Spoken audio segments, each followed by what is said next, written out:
모닝 인사이트 시간입니다. 요일별로 전문가들의 시각 알아보고 있는데요. 목요일인 오늘은 산업에 대한 이야기 해보겠습니다. 함께해 주실 분 유진투자증권의 양승윤 연구원님 모셨습니다. 연구원님 안녕하세요. 안녕하세요. 네, 저희 오늘은 로봇과 관련된 이슈를 좀 체크해 보도록 하겠습니다. 이제 하반기로 넘어왔는데 로봇 테마주들 이렇게 또 하반기에 어떤 이슈들을 갖고 있을까요? 일단은 저희가 로봇주들 상반기 흐름들을 지켜보면은 상당히 좀 좋았다라고 판단을 하고 있고요. 네. 삼성전자가 저희 가장 대표적인 기업인 레인보우 로보틱스 지분 투자를 하기도 했었고, 그리고 일부 이제 기업들 대상으로 해서 로봇 관련 이제 대형 수주들 나오면서 관심도 많이 받았었고, 네. 그리고 이제 정책적인 기대감들이 형성이 되면서 상당히 좀 견조한 흐름들을 보였었다 판단을 하고 있고요. 연초 대비해서 현재 로봇 관련 기업들 시가총액 합계는 약 2배 정도 좀 네. 늘어나 있는 그런 상황으로 말씀을 드리고 있습니다. 그럼 이제 하반기에는 좀 어떻게 될 것인가 좀 지켜보면은 이제 하반기에도 이제 긍정적인 이슈들은 이제 다수 포진해 있다고 생각을 네. 하고 있습니다. 대표적으로는 이제 하반기에 상장 예정이 이제 두산 로보틱스 네. 그런 이제 이슈들도 있고, 그리고 아직 삼성전자에서 올해 로봇이 나온다고 했었는데 아직 공개가 안 된 상황이어서 조금 이제 이런 부분도 기대를 해볼 수 있을 것 같고, 그리고 이제 첨단 로봇 산업전략 1.0과 같은 이제 정책적인 기대감도 여전히 유효하다 해서 이제 주가 흐름 자체는 좀 견조하게 지속이 될 것으로 판단을 하고 있습니다. 네, 그렇군요. 하반기에도 여러 가지 좀 이슈들이 많아가지고 로봇주들의 흐름이 같이 기대가 되고 있습니다. 일단 전반적으로 봤을 때 로봇 최근에 산업에 좀 많이 활용이 되고 있는 상황이죠? 네, 맞습니다. 네, 지금 산업 현장에서는 예전부터 많이 활용이 되어 왔었고, 이제 최근 들어서는 이제 서비스 쪽, 네.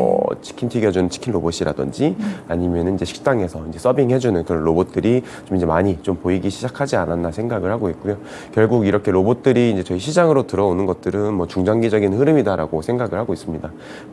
이제 단기적으로 이제 저희가 테마성으로 좀 이제 주목을 하시는 부분들도 있겠지만은 네. 결국은 노동력 부족 그리고 인건비 상승과 같은 사회 구조적인 변화들 때문에 결국 로봇에 대한 이제 수요는 지속적으로 늘어날 수밖에 없다고 생각을 하고 있고요. 네. 그리고 최근에 이제 AI 기술이라든지 네. 이런 이제 주변 기술들이 같이 발전을 하면서 로봇의 그런 활용성이 상당히 좀 확대가 되고 있다라고 판단을 하고 있습니다. 네, 그렇군요. 이 AI를 말씀을 주셨는데 정확히 로봇과 인공지능 관련돼서 어떻게 연관성을 좀 지어봐야 되는 걸까요, 저희가? 일단 AI 같은 경우는 로봇이랑 상당히 찰떡궁합이라고 저는 생각을 하고 네. 있고요. 예전부터 로봇에 AI 기술이 접목이 되어 왔었습니다. 딥러닝, 강화학습 이런 네. 것들을 통해서 이제 로봇이 사물을 인지 판단하고, 그리고 또 이제 한편 또 이제 저희 자율주행 로봇 같은 경우는 스스로 이제 경로를 생성을 해야 되는데 이제 그런 부분에서도 AI가 활용이 되어 왔었고요. 예전부터 많이 활용이 됐었고 상당히 좀 로봇의 인지랑 그리고 네. 판단하는 쪽에 많은 영향들을 미치고 있다고 생각을 하고 있습니다. 최근 들어서 이제 저희가 주목을 하고 있는 거는 이제 로봇을 위한 AI들이 나오고 있다라는 점들인데, 이제 구글이 이제 그런 이제 필두로 해서 로봇 AI들을 지속적으로 공개를 하고 있습니다. 지금 지난 1년 동안만 해도 4번 정도 네. 이제 새로운 AI를 이제 공개를 한 상황이고요. 이 기술적으로 상당히 좀 복잡하기 때문에 간단하게 이게 있으면은 어떤 부분에서 좀 저희가 기대를 해볼 수 있는가를 설명을 드리면, 일단은 저희가 인간이 이제 언어적인 지시를 이제 추상적으로 내립니다. 네. 배고프다라든지 이런 이제 추상적인 이제 지시를 내리면은 이제 로봇이 그럼 사람이 어떤 것을 원하는지에 대해서 이제 스스로 판단을 하고, 네. 그럼 이제 어떠한 행동을 해야 될지 스스로 행동 계획을 세워서 행동하는 그런 이제 범용성을 가진 로봇이 나올 수가 있는 부분들이고요. 그래서 이제 기존의 로봇들이 저희가 어떤 작업을 시킬 때 사전에 다 프로그래밍을 해줬었어야 됩니다. 네. 하나하나 좀 이제 하드 코딩 프로그래밍을 해줬어야 되는데, 이제는 사람이 어떤 말만 해도 로봇이 알아서 이제 수행을 하는 수준까지 기술이 발전하고 있기 때문에 좀 이제 가사 현장에서 쓰이는 그런 서비스 로봇까지도 좀 이제 기대를 해볼 수 있지 않을까 이렇게 생각을 하고 있습니다. 아무래도 이제 여러 기술들이 접목이 되다 보니까 대기업들도 상당히 많이 관심을 갖고 있는 것 같아요, 로봇 산업에. 네, 맞습니다. 저희 대기업들이 지금 로봇 사업 안 한다고 하는 기업들을 없죠? 네. 찾아보기가 힘들 정도로 네. 삼성전자라든지 LG전자, 현대자동차 등등등 국내 내놓으라는 대기업들은 다 좀 로봇 사업을 하려고 하고 있는 그런 상황입니다. 네, 그렇군요. 대기업들까지 다 뛰어들고 있는데 사실 이제 로봇 기업들이 그런 기대감 덕분에 참 많이 올라가기는 했어요. 근데 실질적으로 지금 실적에 대한 부분은 어떻게 체크가 될까요? 일단은 실적은 그렇게 좋지는 않습니다. 네. 이제 저희가 기대하는 것과는 좀 상반된 모습이기는 한데 아직 실적이 크게 늘어나는 모습들은 관측이 되지 않고 있고, 오히려 1분기 같은 경우는 전체적으로 이제 로봇 기업들의 매출액이 좀 이제 좀 줄어들었다, 좀 네. 다운사이징이 있었다라고 보고 있습니다. 전년 대비 대비해서는 뭐 15%에서 20% 정도 가까이 이제 좀 이제 줄어든 상황인데, 그러면은 이제 제가 많이 받는 질문이 언제 이 로봇 기업들 맞아요. 실적이 네. 올라가는가, 도대체 언제? 네. 도대체 언제 가는가 이런 질문들을 많이 받는데, 일단은 빠르면은 뭐 올해 하반기, 뭐 늦어도 내년부터는 네. 조금 이제 반등들을 기대해 볼 수 있지 않을까 생각을 하고 있고요. 저희가 이제 생각을 해봐야 되는 것은 이제 로봇이 아무리 기술이 좋고 이제 네. 필요하다라고 해도 이제 그것들을 이제 사용하는 사람이나 뭐 기업이 돈이 없으면은 이제 그 로봇을 그렇죠. 사용하기가 굉장히 좀 부담스럽습니다. 그러다 보니까 결국은 이제 경기가 좀 다시 지금 불확실성들이 좀 제거가 되고 턴어라운드 하는 시점에 조금씩 이제 수요들 그리고 이제 수요들이 좀 이제 실적으로 이어지지 않을까 생각을 하고 있고요. 또 최근에 저희가 주목을 하고 있는 거는 일본이나 뭐 한국의 공작 기계가 있습니다. 그 공작 기계 수주 흐름과 이 로봇 기업들의 매출 흐름이 상당히 좀 유사하게 동행하는 모습들을 보여주고 있어서 좀 이런 이제 수주 동향도 좀 같이 체크를 해보면서 좀 기다려 보면은 오지 않을까 생각을 하고 있습니다. 그럼 지금 로봇주들 가운데서 그래도 좀 실적이 나오고 있는 기업이 있기는 한가요?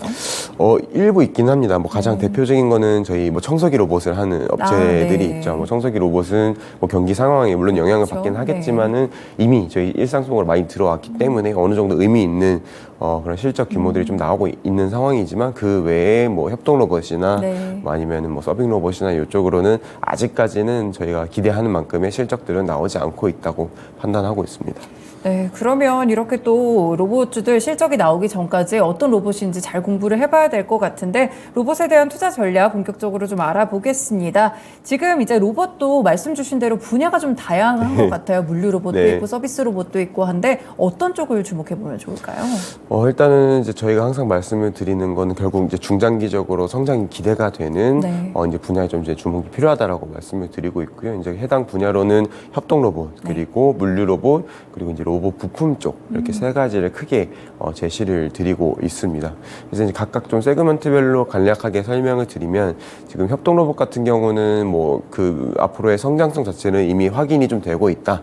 그 기대감이 좀 현실화되고 있는 모습들로 말씀을 드리고 있고요. 네. 지금 올해 같은 경우는 뭐 글로벌 시장 규모가 한 7만 대 정도까지 좀 확대가 될 네. 것으로 보고 있고 2032년까지는 약 한 43만 대 정도까지 규모가 확대가 되면서 뭐 연간으로 최소 한 20%씩은 이제 성장이 될 것으로 지속적으로 좀 관측이 되고 있고요.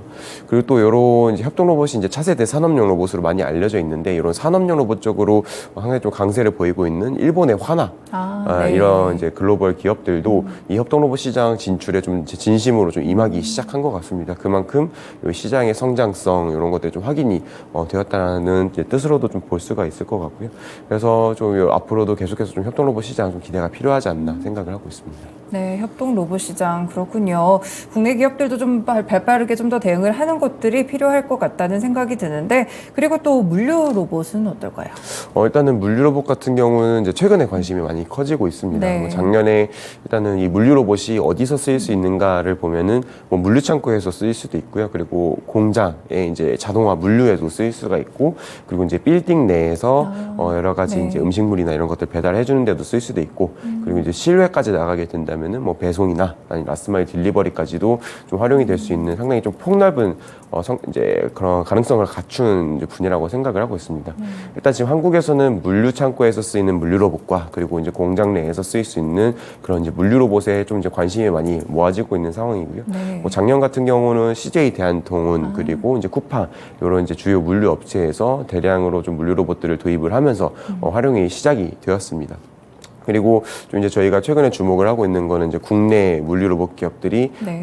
이제 공장 쪽으로 들어가는 이제 물류 로봇들 수주가 조금씩 나오고 있는 것 같습니다. 뭐 대표적으로는 이제 T 로보틱스라고 하는 회사가 이제 올해 상반기에 이제 SK 주식회사 쪽으로 295억 원에 달하는 이제 물류 로봇 이제 수주를 이제 달성하기도 했었는데 그게 결국은 이제 공장에 들어가는 것들이거든요. 그래서 최근에 저희 국내 기업들이 뭐 북미나 이런 해외 쪽으로 계속해서 이제 공장들 좀 많이 짓고 있고 네. 해외 쪽으로 진출을 하고 있는 상황인데 이런 신규 공장 설립과 함께 뭔가 추가적으로 이런 물류 로봇들이 도입될 수 있는 기대감들이 좀 있지 않을까 생각을 하고 있고 그리고 또 이제 저는 이제 국내 물류 업체, 국내 이제 물류 로봇 업체들이 네. 아무래도 좀 공장 쪽으로 먼저 들어가지 않을까 생각을 하고 있습니다. 지금 물류 창고 같은 경우는 워낙 또 이제 저렴한 로봇들이 많이 나와 있어서 그렇죠. 뭐 이제 중국산 로봇들, 뭐 CJ 대한통운이나 이제 쿠팡도 그런 외산 로봇들을 많이 활용을 하고 있는데 공장 쪽은 조금 이제 얘기가 다르다고 생각을 하고 있습니다. 네. 왜냐면은 이게 기업마다 이제 공정 라인들이 다 다르고 또 요구하는 바들이 좀 다 다르시기 때문에 이제 그런 이제 요구하는 것들에 대해서 어느 정도 대응을 해줄 수 있는가, 커스터마이징 해줄 수 있는 능력들이 필요하기 때문에 아무래도 네. 좀 국내 업체가 선호가 되지 않을까 생각을 하고 있고요. 그리고 또 이제 물류창고 대비해서 공장 같은 경우는 이제 공정상 뭐 보안이라든지 이런 것들 네. 때문에 로봇이 카메라를 통해서 이제 주행을 하는 부분들이 있어서 약간 좀 이제 보안 쪽에서도 좀 이제 민감한 부분들이 있지 않을까 생각을 해서 아마 이제 공장에서 쓰이는 물류 로봇들은 국내 업체들이 선호가 될 것으로 보고 있어서 이제 공장 쪽으로 어떤 로봇들이 좀 어떻게 들어가는가 앞으로의 좀 그런 수주 흐름들 같이 기대를 해볼 필요가 있다 생각을 하고 있습니다. 공장 쪽은 그런데 그럼 실생활에서 좀 쓰이거나 이런 물류 로봇들은 뭐 법에 대한 기반이나 개정안들은 잘 되고 있는 건가요? 일단은 지금 법 이슈들이 있는 거는 이제 네. 실외에서 실외군요. 쓰이는 로봇들이 네. 이제 계속 그 이슈들이 있었고요. 원래는 이제 도로교통법 그리고 이제 뭐 개인정보보호법, 뭐 지능형 로봇법 등등등 굉장히 다양한 법규들로 인해서 로봇에 대한 정의도 없었고 네. 돌아다니지도 못하게끔 이제 규정이 되어 있었습니다. 근데 이제 그게 저희가 연초에 이제 정부에서 공개를 했었던 이제 첨단 로봇 산업 이제 규제 혁신 맞아요. 방안이라는 네. 이제 정책이 나왔었는데 이제 그런 정책들을 통해서 이제 규제들을 계속 풀어 나가고 있는 상황이고요. 이미 도로교통법과 지능형 로봇법은 법안이 통과가 되었습니다. 지금 로봇이 이제 다닐 수 있게끔 이제 개정되는 법안이 이제 통과가 된 상황이어서 하반기부터는 이제 시행이 될 것으로 보고 있어가지고요. 하반기에는 이제 좀 이제 실외 로봇들이 이제 밖에서 많이 돌아다니는 모습들을 지켜볼 수 있지 않을까 기대를 하고 있습니다. 다만 이제 저희가 또 이제 마지막 이제 남은 퍼즐이 있는데 그게 이제 생활 물류법입니다. 네. 뭐 택배라든지 뭐 소화물 배송에 있어서 아직 운송 수단에 있어서 로봇이 이제 포함이 되어 있지 않기 때문에 네. 요것들을 포함을 시켜줘야지 뭐 음식 배달이나 뭐 택배 배달 이런 것들까지도 가능해질 것으로 보고 있어서 생활 물류법까지 이제 완전히 개정이 된다고 하면은 이제 본격적인 이제 배송 로봇들, 실외 로봇들의 이제 시대들이 좀 찾아오지 않을까 생각을 하고 있습니다. 관련해서 이제 말씀해 주니까 좀 생각이 났는데 UAM이라든지 드론 같은 것들도 로봇 쪽에 좀 포함이 되는 거라고 보면 되나요? 비슷하기는 합니다. 네. 이제 뭐 사실 UAM도 결국은 사람이 없는 그쵸? 네, 조종사가 네. 없는 것이기 때문에 결국 자율주행을 해줘야 되고 이 로봇의 정의가 굉장히 좀 폭이 넓습니다. 네. 이게 인지 판단 그리고 수행을 자율적으로 수행을 할 수 있으면 이제 로봇이라고 하는 규정들도 있어서 뭐 사실 뭐 UAM도 그렇고 이제 자율주행 차도 그렇고 뭐 큰 틀에서는 로봇에 포함이 네. 되는 부분들이 있기도 하고요. 그리고 뭐 드론 같은 경우도 이제 자율주행이 가능하다고 하면 이제 포함이 될 수 있겠다 이렇게 판단하고 있습니다. 네, 그렇군요. 조금 전에 이제 주셨던 전략 중에 로봇 부품과 관련된 전략은 어떻게 봐야 되죠? 일단은 로봇 부품도 결국은 이제 로봇에 대한 수요들이 늘어나고 로봇이 많이 활용이 되게 된다고 하면은 뭐 로봇 부품의 수요도 같이 늘어날 것이기 때문에 같이 지켜봐야 된다고 생각을 하고 있고요. 일단 로봇에는 다양한 부품들이 들어가고 있습니다. 뭐 모터라든지 뭐 센서, 제어기기, 뭐 감속기, 배터리 등등등 상당히 좀 다양한 이제 부품들이 들어가고 있는데 일단 저희가 단기 관점부터 좀 이제 주목을 해야 되는 부품으로서는 감속기를 말씀을 드리고 감속기요? 있습니다. 네. 예, 이제 감속기가 무엇인가 하면은 이제 저희가 모터가 있지 않습니까? 이제 모터랑 결합이 돼서 쓰이는 이제 기계적인 부품인데 이제 모터가 회전 속도가 굉장히 빠르지만은 그 돌리는 힘 자체는 약합니다. 그래서 이 로봇에 이제 힘을 좀 가져다 주기 위해서는 이런 감속기 같은 기계 부품이 같이 결합이 되어서 쓰여야 돼서 결국 로봇에 이제 모터가 쓰이는 한 이제 반드시 필요한 그런 필수 부품으로 보실 수가 있고요. 보통 이 감속기가 로봇의 뭐 팔이라고 하면 이제 관절마다 들어가게 네네. 되고 그리고 이제 이동 로봇, 뭐 바퀴 달린 로봇이다라고 하면은 이제 그런 구동하는 쪽에서 이제 활용이 되고 있어가지고 상당히 좀 많이 활용이 되고 있고 뭐 앞으로도 지속적으로 좀 가장 성장할 수 있는 좀 유망한 부품 분야지 않나 이렇게 생각을 하고 있습니다. 네, 저희가 지금 오늘 협동 로봇, 물류 로봇, 로봇 부품까지 같이 좀 들어봤는데 그럼 이 가운데 좀 종목별로는 어떤 종목을 주목해 봐야 될까요? 제가 따로 이제 투자 의견을 제시를 하고 있는 기업은 레인보우 로보틱스가 로보틱스요? 네. 있어서 일단은 이제 레인보우 로보틱스가 뭐 저희 협동 로봇도 하고 네. 있기도 하고 그리고 하반기에는 이제 서빙 로봇 을 공개를 할 예정이 있고요. 그리고 또 내년 상반기에는 이제 물류 로봇 쪽으로 쓰일 수 있는 AMR이라고 네. 하는 이제 로봇을 공개를 할 예정이 있습니다. 그래서 예전부터 말씀을 드렸었지만은 이제 결국은 예전에 저희가 휴보 네. 이족보행 로봇을 개발을 하면서 이제 축적을 해왔던 로봇 원천 기술들을 바탕으로 해서 좀 빠르게 좀 시장에서 요구하는 로봇들을 계속 공개를 하려고 하는 이제 모습들이 나타나고 있기 때문에 좀 앞으로 이런 기술력을 바탕으로 해서 좀 이제 중장기적인 이제 성장이 가능할 것으로 예상을 하고 있다. 그래서 가장 좀 이제 추천을 드리고 있는 이제 종목이기도 하고요.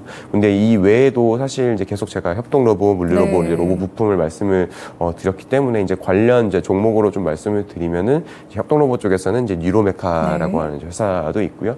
그리고 또 이제 하반기에 상장 예정인 이제 두산 로보틱스 이렇게 좀 앞서 말씀드린 레인보우 로보틱스랑 이제 해서 이제 세 개 기업 좀 이제 계속 주목이 필요하다고 말씀을 드리고 있고 물류 로봇 쪽으로는 이제 아까도 잠깐 이야기가 나왔었지만 T 로보틱스가 있고 그리고 이제 V원텍이라는 기업도 있습니다. 뭐 V원텍 그 자체에서 로봇 사업을 하는 건 아니지만은 이제 자회사인 시스콘이라고 하는 회사에서 이제 물류 로봇을 하고 있고 마찬가지로 북미 쪽으로 지속적인 이제 진출들이 나타나고 있는 상황이어서 좀 같이 보실 필요가 있지 않나 생각을 하고 있고요.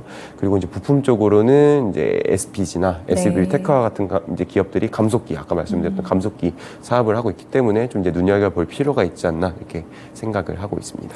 사실 로봇주들이 상반기 초에 정말 잘 가다가 지금 거의 3개월 정도 기간 조정을 받고 있는 상황인데 지금 충분히 조정을 받은 건지 아니면 조금 더 기다려봐야 될까요? 사실 이 밸류에이션 측면에서는 굉장히 좀 어려운 부분들이 있습니다. 지금 글로벌 피어 기업들이 이제 대략 어느 정도의 그런 밸류에이션을 받고 있는가를 좀 확인을 해보면은 일단은 저희가 로봇 기업들이 대체적으로 이익이 안 나기 때문에 이제 매출 관점에서 이제 PSR 이제 멀티플을 좀 많이 확인을 하고 있는데 글로벌 피어들은 뭐 대략 한 5배에서 6배 정도를 이제 부여를 받고 있는 상황으로 판단을 하고 있고요. 지금 국내 기업들은 어느 정도인가 하면 물론 기업마다 편차는 있지만은 이게 전체적으로 뭉뚱그려서 매출액 대비해서 현재 주가 뭐 시가총액 레벨들을 비교를 해서 봤을 때 한 뭐 5배 정도 수준까지 올라와 있어서 상당히 좀 높게 이미 형성은 되어 있다 보고 있어가지고 조금 이제 부담이 될 수는 있을 것 같습니다. 근데 일부 이제 해외 기업 중에서도 뭐 평균적으로 5배, 뭐 6배다 말씀은 드렸지만은 앞으로의 성장성이 기대가 된다거나 아니면은 뭐 시장 내에서 좀 압도적인 지위를 가지고 있는 기업들은 뭐 PSI 기준으로 10배에서 한 40배 정도까지도 부여를 받고 있는 상황이어서 제가 항상 강조를 드리는 거는 이제 중장기적으로 확실히 좀 성장을 할 수 있는 그런 기업들로 선별적인 좀 접근이 필요하지 않나 이렇게 말씀을 드릴 수가 있을 것 같습니다. 네, 한 가지만 더 여쭤볼게요. 이제 국내 기업들이 로봇 산업들을 하고 있는데 사실 뭐 미국이라든지 일본이라든지 말씀 주신 중국은 또 저가 공세를 밀어붙이고 있고요. 좀 경쟁력이 있는 건가요, 로봇 산업이? 사실 국내 기업들, 뭐 국내 전체적으로 봤을 때 기술력 측면에서는 뭐 미국이나 일본 같은 선도 국가 대비해서는 한 2년에서 3년 정도 뒤져 있다 이렇게 많이 평가를 받고 있습니다. 그래도 이제 저희가 좀 뭐 경쟁력 제고에 대해서 좀 기대를 해볼 수 있다라고 하는 부분들은 작년보다도 올해 이런 로봇 사업을 이제 둘러싸고 뭐 로봇 전문 기업들도 있고 이제 스타트업도 있고 이제 대기업들도 계시는데 그런 기업 간의 협력이 굉장히 좀 가속화가 되고 있는 상황입니다. 뭐 저희가 이제 작년에 이제 뭐 기업 로봇 사업 둘러싸서 뭐 MOU 이제 업무 협약이 몇 건 정도가 체결이 되었는가 좀 이제 확인을 해본 결과 한 40개 정도, 40건 정도가 있었는데 올해 상반기에만 그 40건을 좀 초과하는 MOU 이제 업무 협약들이 좀 체결이 된 걸로 보고 있어서 상당히 좀 국내 기업들이 관심이 많다. 그리고 이에 로봇이라는 것들이 이제 다양한 것들을 필요로 하는 산업 분야다 보니까 좀 이제 이런 것들을 이제 좀 저희가 사전에 좀 인지를 하고 협력을 하고 있는 그런 모습들이 앞으로의 뭐 기술 개발이나 뭐 사업 측면에서의 그런 경쟁력들 좀 제고를 할 수 있는 그런 부분들이지 않을까 생각을 해서 좀 지속적인 관심은 필요하다고 생각을 하고 있습니다. 네, 또 미래 산업의 한 가지로 로봇 산업이 잘 날개를 펼치고 있는데 선별적인 전략들 가져가시면 좋을 것 같네요. 네, 오늘 말씀 여기까지 듣겠습니다. 고맙습니다. 감사합니다. 네, 오늘 이렇게 또 모닝 인사이트 시간 유진투자증권의 양승윤 연구원님과 함께 로봇 시장에 대한 이야기들 함께 나눠봤습니다. 최근에 시장에 대한 기대보다는 이슈나 섹터별 전략을 짜는 분들이 많으실 것 같은데요. 오늘도 이 부분에 집중하시면서 투자 전략 잘 짜셔서 큰 수익 내시길 바라겠습니다. 지금까지 다양한 투자 판단에 도움이 되는 말씀들 전해드렸는데요. 특정 종목의 상승과 하락을 보장하지는 않습니다. 모닝쇼 여기서 마치겠습니다. 시청해주셔서 고맙습니다.